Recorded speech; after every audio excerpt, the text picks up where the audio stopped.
오늘은 전 국회의원 김두환 씨와 동아일보 논설위원 권옥일 씨의 대담 첫 번째 시간입니다.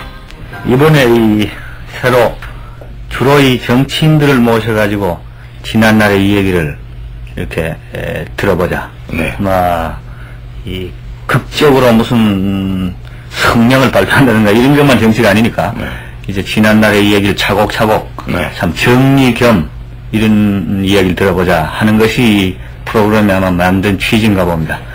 근데 거기에 이제 제1회로 첫 번 등장하실 분으로 오신 게 김두환 선생입니다. 그래, 김 선생님 이 얘기를 들으려면은 여러 가지가 많을 줄 압니다. 특히 해방 후의 이야기, 또, 최근까지도 그런 극적인 여러 가지 사건들이 있고. 네. 그런데, 우리 보기에, 보통 통상 얘기하는 정치인 무슨 플러스 알파 같은 그런 타입의 사람이란 말이에요. 그러니까 아주 재밌는 얘기가 많이 나올 줄 아는데, 특히 다른 경우하고 다르게, 제가 느끼기로 그거는, 김 선생님 자신도 물론 자신이려니와, 김 선생님의 그 아버님, 네. 이 김좌진 장군, 백야 김좌진 장군에 관련되는 이야기를, 좀 이렇게 하시고, 그리고 이제, 쭉 걸어오신 이야기를 들었으면 합니다. 그때 이, 김좌진 장군은 아마, 이 기록에 의하면 1889년생으로, 말하자면 강화조약에서 한 10몇 년 뒤, 근데 이승만 박사보다가 이제 10몇 년 뒤 살이죠. 이승만 박사가 1875년생이라니까 15살쯤 뒤입니다. 또 김구 선생도 마찬가지고. 그렇죠. 그런 때에 출생을 하셔가지고, 1929년, 요즘 나이로는, 아직도 일을 하실 젊은 나이에, 자객에 의해서 살해를 당했다 이런 거로 되어 있는데, 40살쯤밖에 안 되는 생애지만 많은 일들을 하셨는데, 그거를 아드님은 어떻게 보시는가 하는 이야기를 좀 들어보려고 그럽니다. 네.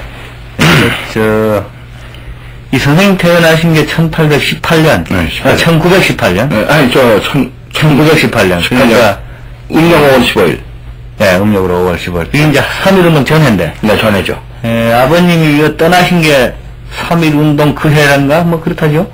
그렇죠. 네, 그러니까, 아직 기억이 잘 없으실지 모르지만. 한 달짜리 떠났으니까. 예. 그럴 때 이야기, 아버지 기억이 납니까? 기억이 있을 리가 없죠. 아니요, 기억이 나죠. 기억이 납니까, 네. 그래도? 예. 내가 6살 적에, 이 아버님이, 네. 그때 아들이 하나니까, 네. 그러니까, 보고 싶다고. 아하. 그래서 지금으로 치면 속초. 네, 속초.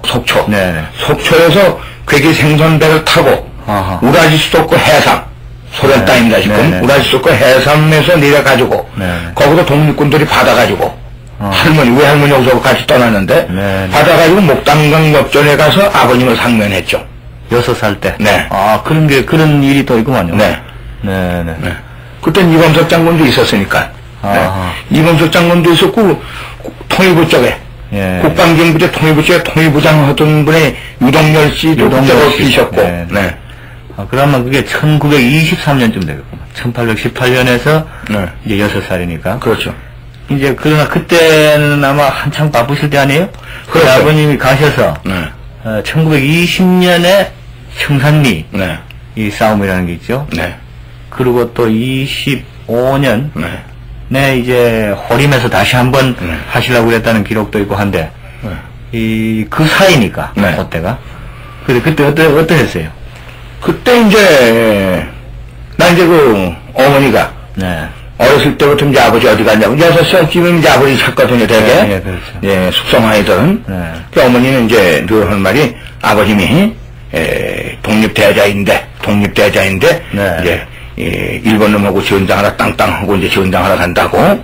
그래 곧 이제 우리나라 이제 독립해가지고 들어온다고. 그러면서 이제 어렸을 때 이제 품 안에 담겨놔가지고 이제 그런 것을 집어넣어 주는데. 그러니까 그것이 지금껏 정도 잊어버리지 않아요. 예. 네. 아주 중요해가 어렸을 때 하는 그것이. 네. 그 형제분은 단 한 분입니까? 네. 설한이라고 나하고 배달은 동생 하나 있습니다.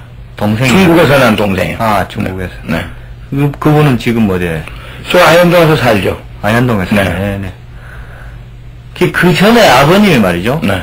이 홍성에서 이 호명 학교라든가 뭘 사립학교를 만들어서 네. 학생들을 이렇게 기르기도 하고 네. 또 뭐 이랬다는데 그 무렵에 이 얘기로 좀 들으신 얘기였지만 좀 더 해주시죠. 그 충남 홍성 가운데서도 갈산이라는 데서 아버님이 태어나셨는데 네.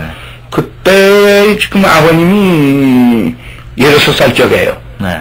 16살 적에 써가지고서는 한 3,000원석 했습니다. 할아버지 남기시고. 예. 3,000원석이면 지금으로 치면 만석 이상 되는 겁니다. 그때. 네. 그때 인구도 적고. 그러니까 그때 그 홍성에서 3,000원석이라면 그 큰 부자예요. 네. 그리고 이제 밭도 수만 평 있고. 그리고 이제 서해바다 쪽인데 그 갈산에 싹 둥둥해 나면 바닷가니까. 네. 어선도 한 30여 척 있었어요.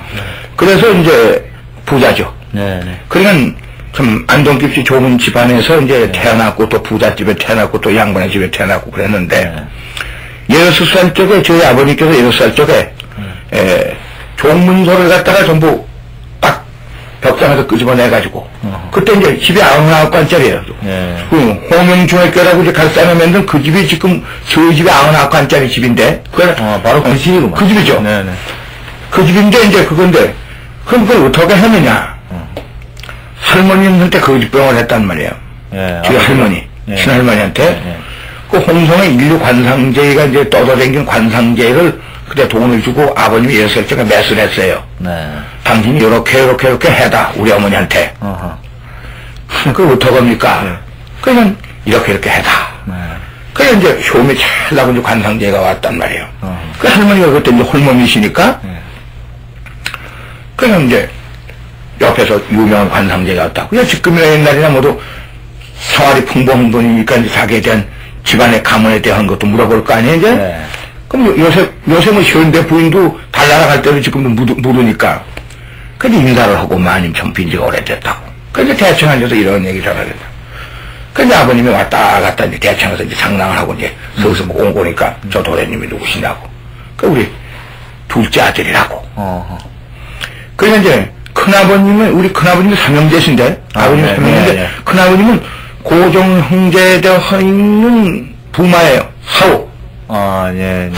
박용호, 금누이에 대해 있는 금누이하고 갑신정변 고경 김혁근 씨, 우리 할아버님하고 같이 싸우던 그분 같은 동족인데, 그 고종 형제가 따님이 3분 있었거든. 네.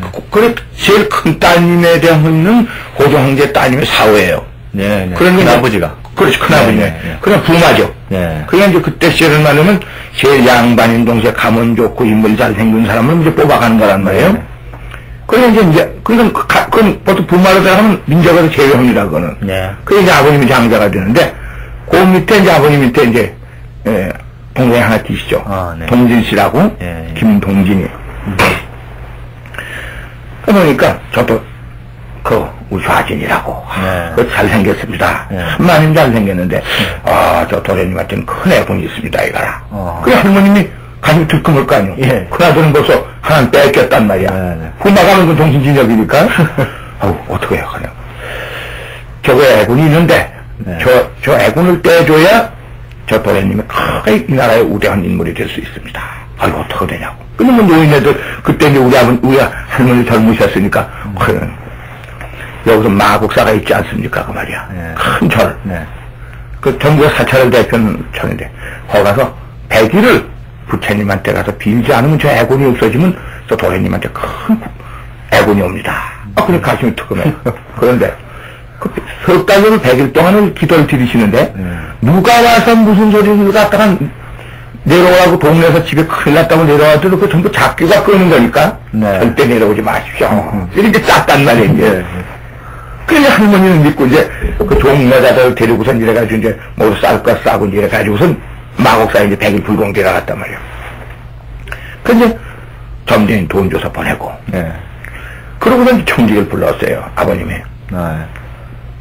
벽장 속에 있는 거 열고 거기 논문서, 반문서, 집문서에 대한 거, 어선문서 전부 같이 대하다 그랬단 말이야. 마님이 하셔야 되지 않소. 내가 이 허리면 허리는 무슨 그 말이야. 그때 아버님 16살 때는 대단했거든요. 네. 그래서 우리 나이 딸에서는 아주 그 능숙했단 말이야, 그때가. 그렇지 않습니까? 할아버지는 일찍 돌아가시고요. 그렇죠. 예, 예. 그러니까 참 나팔형이 25세 정말 참 그다음부터 아르포도 빙산을 넘고 구라파를 점령하고 아르키 산다가 28세에 세계 정복을 하고 징기스칸이 30년 만에 구라파와 세계 정복하는 과정으로 그때 아마 우수한 분들은 아마 그때 천재적으로 아마 그렇게 트신 거네요. 예, 젊을 때. 그 위협의 눈이가 딱 내놨단 말이에요. 네. 뜨더라. 근데 종문서 판문서 쭉 내놓은 거예요. 그 저희 이제 90학관짜리 집에는 시정이 한 200명 됩니다. 제가 할아버지서부터 아들서부터 손자 진손거정. 네. 옛날에는 이제 한 70살면 진손거정 나니까 일찍 들어간 거. 쭉 대청하다가 갖다 이제 멍석도 깔고 앉으라고. 이래가지고서 이제 아버님이 일장 연설을 하는 거예요. 사람을 갖다가 노해로 부릴 수도 없고, 김사이 아닌 이상, 그러니 지금부터 여기 3,000원 적공돈하고 밭하고 어선 30채를 다 같이 가족들로 나눠주고, 이 종문서는 지금부터 여기서 불을 지을 테니, 그자들은 이 전부 명문서와 반문서 가져가고, 종문서를 갖다 지금도 해방을 지킨다. 그렇게 해가지고서 이제 다 나와준 거예요. 나와주고 이제 그 학교, 저희 집 건너편짝에 있는 건너편짝에다 이제 큰 초가집에다 이사를 가고, 그러고 그 집을 때려가지고 호명주 학교를 만들었어요. 예, 그 백일기도 하는 사이에. 네, 그렇죠. 그때는 그 전에부터 다 만들었죠, 그냥. 네. 그래가지고 이제 그 하나의 백석 어머니하고 먹고 살고 그 백석만 남겨놓고선 논밭 천재 어선 30여 척, 또 그 필요기 다 있었으니까 양반 집에 몇 년씩 먹을 식량도 있고. 그러니까 종문서를 불리려 그랬단 말이에요. 그 토지 문서 주고, 그래 완전히 해방된 거예요. 그냥 토지 혁명을 한 동시에 계급 혁명을 하고 문명 퇴치를 했다는 거예요. 그냥 지가 봤을 때 역시 그때 당시의 분들은 역시 우리한 분은, 우리한 일을 하시는 것만입니다. 그 보통 솜씨가 아닙니다. 관상하는 사람을 불러다가, 자기 어머니에게 그런 말을 하게 해서 이렇게 그 대단한 정치인데, 말하자면, 그 정치를 하는 그 능력을 가지시고, 나중에 이제 독립운동 얘기, 이렇게 넘어가는데, 그거는 또 다음번으로.